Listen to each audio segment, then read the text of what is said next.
Hello everyone and welcome back to Antique and Garden Showcase. Today I'm going to take you along and show you the piece that I bought at the antique shop the day that I bought the garden urn. Now this is a piece of art glass, and I kept going back to this piece in the store. Something about it just it was like a magnet drawn to it. So here is the piece. I'm going to show that to you right now. It has a really kind of unique color to it. I'm kind of watching the monitor to make sure that you can see this. This is what they would call a melon style vase because of the ribs, the way that they're done here. And a lot of modern manufacturers, including Fenton Art Glass, which is, well, really not so modern anymore because they're no longer in business, used a melon style vase. But I knew this was not a new piece. So what is it? It's not marked in any way. There are no markings on the bottom, but you can see the surface there. I'll bring that a little bit closer. So it's going to take a little bit of research, and this is one of the things. When you buy a piece like this, what is it? So I questioned the shop owner. I said, where did this piece come from? And he gave me some information. He said it came from an estate, and he said, I've got some other pieces over here that were Tiffany, signed Tiffany pieces.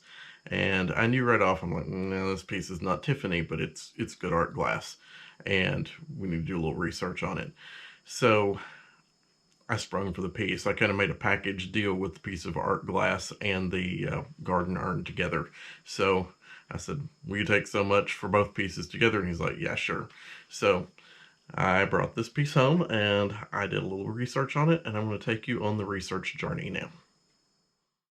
The first thing I look for is an online comparable, and this is the closest thing that I could find online for sale at this particular date and time, like the piece that I have or similar to it. This was on an eBay sale, and it was listed as a rare Lotz, Austria signed vase. So that brings us to what is Lotz art glass. I found a little bit of information online and put that on the right hand side of the screen for you. The most important thing in that is the fifth bullet down to me. It says Lotz was known for innovative techniques, organic forms, and bold use of color. The company patented iridescent glass in 1895, and the company was in business from the late 1800s to 1947. The thing I want you to look at here too, look at my vase compared to the vase that's on the screen. Don't look at the bottom portion, the melon portion of my vase compared to the other, but look at the rim at the top and the neck going down. Also look at the comparison in the sheen or the shine of the iridescence between the two vases. They look almost similar in that aspect. Now let's do a little side-by-side comparison of the two vases. If you notice, the first one that we looked at there is on the right-hand side of the screen. Mine's on the left. The comparison vase on the right has more of a bold color scheme. The neck is probably a little skinnier than mine, but look at the top of the vase, the rim around the top. Both are flat, kind of polished out, and they do have some similarities in shine. The bulbousness of the melon is a little bit similar on the bottom. So these two pieces have some similarities. Here's where I think we start to see some of the greatest similarities of the two vases when we look at the bottom of the two. You can tell that the six melon portions that kind of round out are almost identical on the two vases. You get that pitting in the glass too that's very characteristic of Lotz glass. In fact, Lotz glass is a very tactile glass, and the best way, I've tried to think of many ways to describe this to you, but the best way I can tell you what Lotz glass feels like is if you've ever felt of a polished river stone that's real smooth, but it's got kind of a pitting to it. It's not completely smooth. That's exactly what Lotz glass feels like. But the difference in these two here, we do have one, the comparison vase has a signature. Mine is not signed, so we cannot go by the signature on this to verify the particular piece. Here's another comparable that I found online, and I think this one, the melon portion at the bottom, is more similar to my vase than the others that I found. But look at the iridescence between the two. They are so similar in that reflective shine.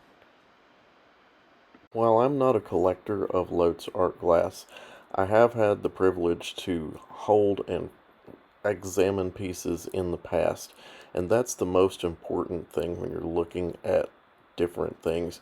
Always try to hold, feel, and examine. Those things, the tactile things, sometimes really play a role in this. That's why I can honestly say I believe this piece is attributed to Lotes. There are many similarities, but the feel of the vase itself is pretty much the giveaway for that particular piece. And I have prominently displayed this in the cabinet right alongside that beautiful coralline vase I got in an earlier video. Thank you all for watching Antique and Garden Showcase. I hope you've learned something a little bit about art glass appraising and what it means to be attributed to. As always, if you have a piece like this that you don't know about, that you want to know about and want researched, an appraiser is your best bet. We've done a lot of research on our own. We have a lot of resources at hand that we can look at, and never hesitate to contact. In fact, I work mainly in my area of central Kentucky, but if you do have questions or whatever on a piece, I'll be glad to see what I can do for you. Info at antiqueandgardenshowcase.com is the informational email. I'll put that up on the screen. And if I can't help you, I can direct you somewhere that can help you. So thanks again for watching. If you haven't liked, subscribed, and hit the bell for notifications, I would greatly appreciate it. We're glad to see you here. Have a great week, and we'll see you in the next video. Bye.